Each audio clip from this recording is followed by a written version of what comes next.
kind of interesting. Here's some benches that are part of ruins. These benches are like 2,000 years old, part of the old Roman ruins in the Forum, and there's several of these scattered out as benches for people to kind of sit down on, relax, and enjoy the view while you sit on the view. This may have been where they coined the term throne. Maybe this was a throne and you sit on the throne. I don't know. Anyway, we're gonna continue our walk, and here we go.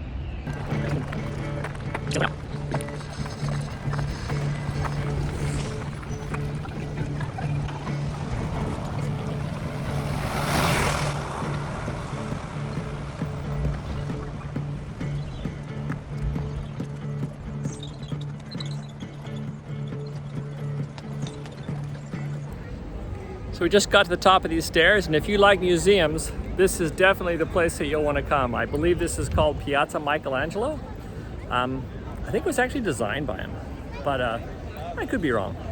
So check the app, it'll tell you all the details of where I'm at. And yeah, right now we're gonna head over to above the Roman Forum and get a good look at that.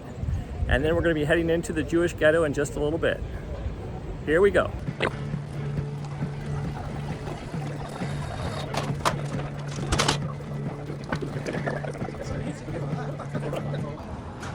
Okay, this is one of the best views of the Roman Forum. It's absolutely free.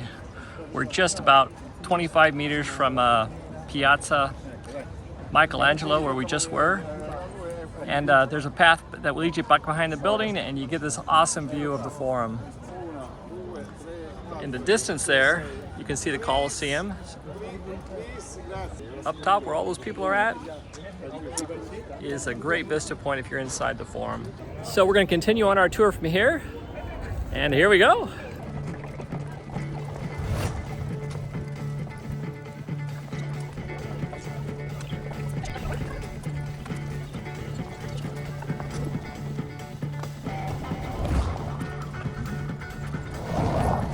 So whenever you're in Rome, you'll see these water fountains, so to speak, falling to the ground. They flow all the time.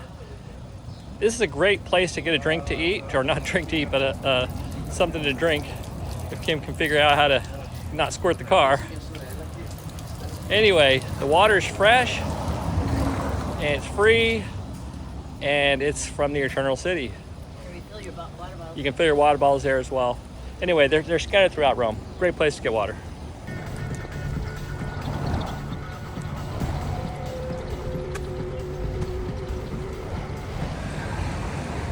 As you walk, you're going to come across ruins like these almost everywhere you look.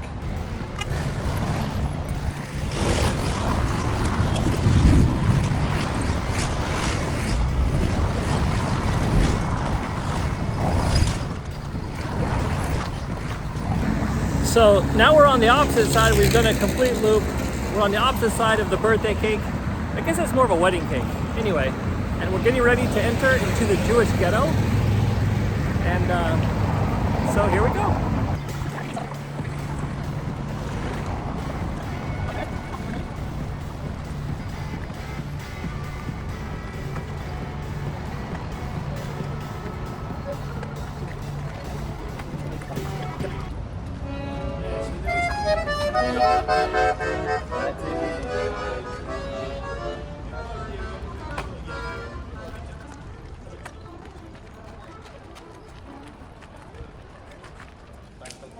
Ah, look, this one says subscribe.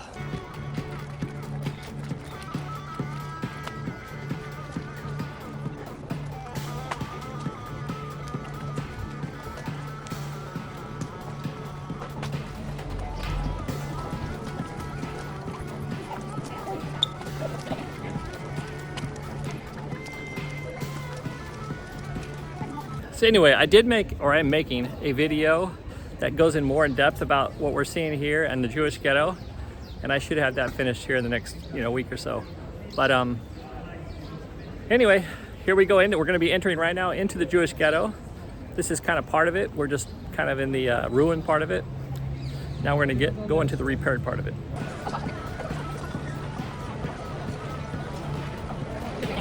So about halfway through the Jewish ghetto, you're gonna come across this place called Bona Pizza. It's on your right if you're coming from the direction we came. Anyway, that's a great place to grab pizza. It's by the slice, you know, they tally it up for you. I prefer Pizza Florida. Pizza Florida is not open on Sundays, so if you happen to be here on a Sunday, this might be your only choice for pizza. But we're gonna be stopping by Pizza Florida in just about 5 minutes.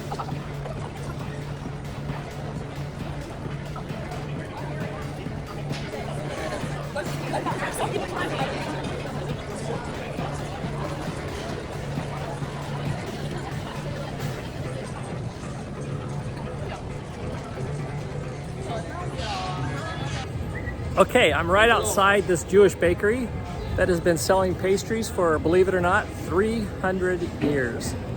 And you look at the building, you'll see there's no sign.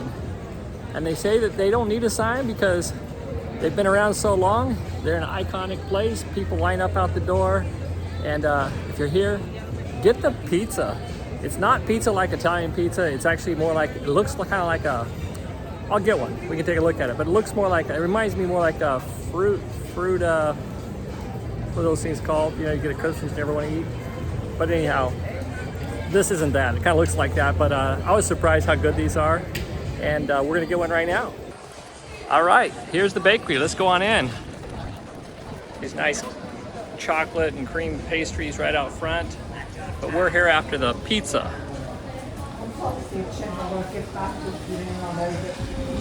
I think that's the pizza there. That's what we're gonna get. So here's the Jewish pizza. She doesn't look like pizza, right? But they call it the Jewish pizza. And this is this was actually, it's pretty heavy.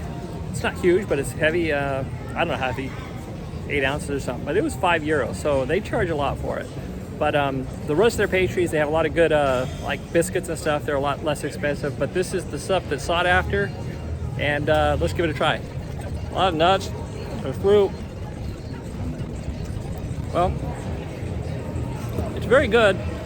It's filling, it's substantial, and more than anything, it's a tradition. So if you're in the Jewish ghetto, fork over $5 and get yourself a piece of Jewish pizza.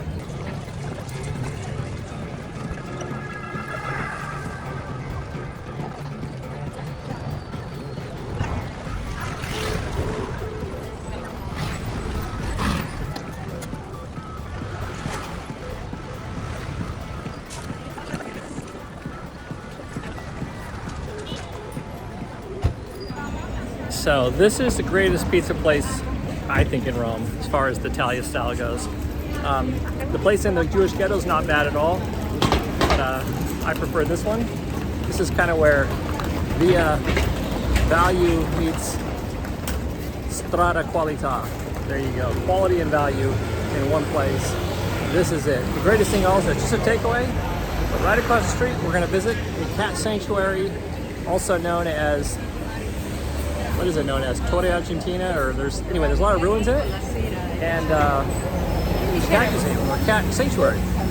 Well, it's a museum for some of the cats. So when you get your pizza, there's limited seating inside. Just outside of Pizza Florida, there's a couple of benches.